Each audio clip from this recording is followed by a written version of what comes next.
warahmatullahi wabarakatuh. Perkenalkan, nama saya Lini Kalista Fitria dari kelas AKP 2A dengan NIM 42025050990.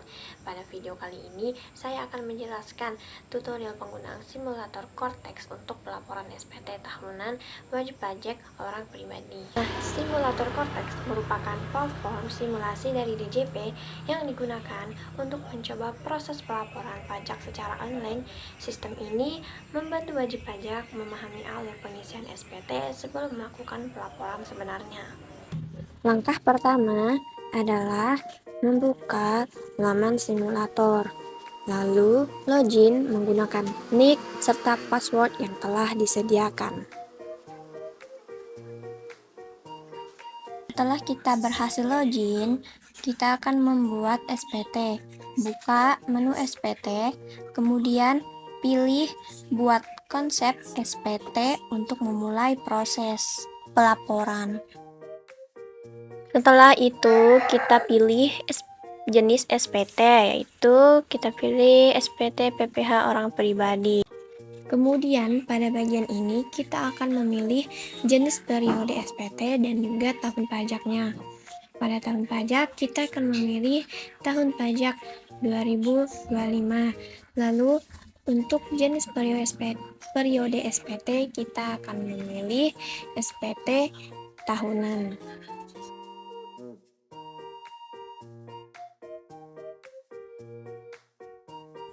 Berikutnya, terdapat pilihan model SPT, yaitu normal dan pembetulan. Pada tutorial kali ini, kita memilih SPT normal karena pelaporan dilakukan untuk pertama kali dan belum terdapat kesalahan atau perubahan data pada SPT yang telah dilaporkan sebelumnya. Selanjutnya, klik buat surat pemberitahuan pajak. Setelah konsep SPT berhasil dibuat, klik ikon pensil untuk mulai mengisi dan mengedit data pelaporan pajak. Lalu kita masuk pada halaman hidup. Selanjutnya, pilih metode pencatatan. Metode ini digunakan untuk mencatat penghasilan dan pengeluaran wajib pajak secara sederhana, sehingga cocok digunakan oleh wajib pajak orang pribadi dengan penghasilan dari pekerjaan. Pada bagian sumber penghasilan, pilih penghasilan dari pekerjaan karena skenario pada simulator ini ditunjukkan untuk wajib pajak orang pribadi yang bekerja sebagai karyawan. Nah, terdapat beberapa bagian yang perlu dilengkapi oleh wajib pajak.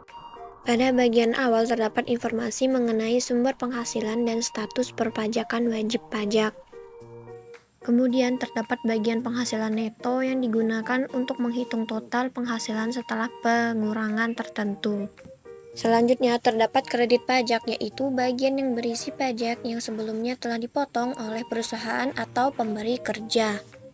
Sistem juga akan menampilkan hasil perhitungan apakah wajib pajak mengalami kurang bayar ataupun lebih bayar.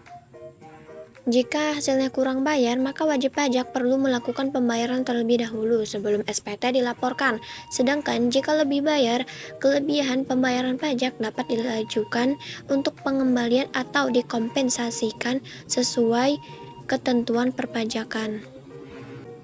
Terdapat juga penghasilan yang dikenakan pajak final seperti bunga deposito atau jenis penghasilan tertentu lainnya. Selanjutnya, pada bagian lampiran tambahan, ini biasanya berisi data pendukung tambahan sesuai kondisi wajib pajak dan akan menyesuaikan dengan jawaban atau data yang sebelumnya telah diinput pada sistem.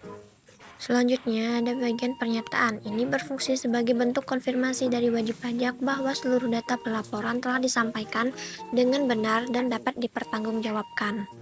Selanjutnya, terdapat tab L1 yang berisi lampiran utama dalam pelaporan SPT.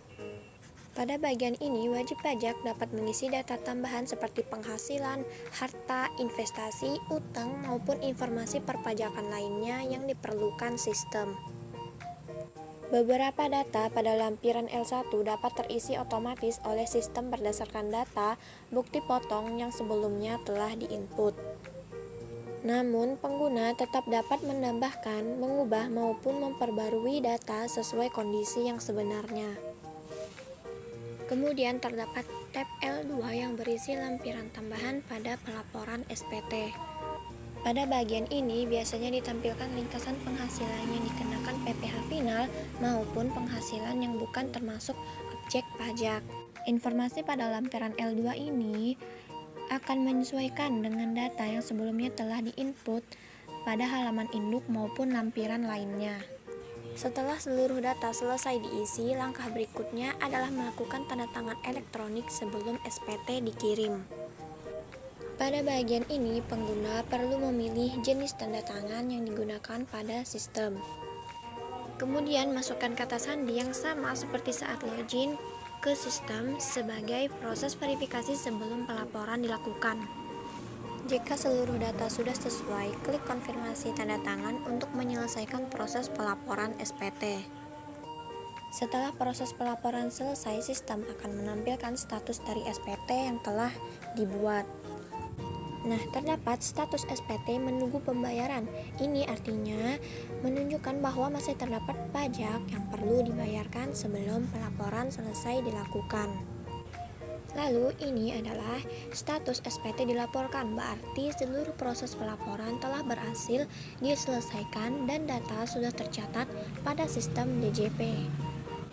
Lalu ada juga status ditolak. Ini menunjukkan bahwa terdapat data yang belum sesuai atau belum lengkap, sehingga perlu dilakukan perbaikan terlebih dahulu. Sedangkan status dibatalkan berarti proses pelaporan tidak dilanjutkan oleh pengguna. Status-status tersebut membantu pengguna mengetahui tahapan dan hasil akhir dari proses pelaporan SPT. Demikian tutorial penggunaan simulator Cortex untuk pelaporan SPT tahunan wajib pajak orang pribadi. Semoga video ini bermanfaat dan dapat membantu semua dalam memahami proses pelaporan SPT. Terima kasih. Wassalamualaikum warahmatullahi wabarakatuh.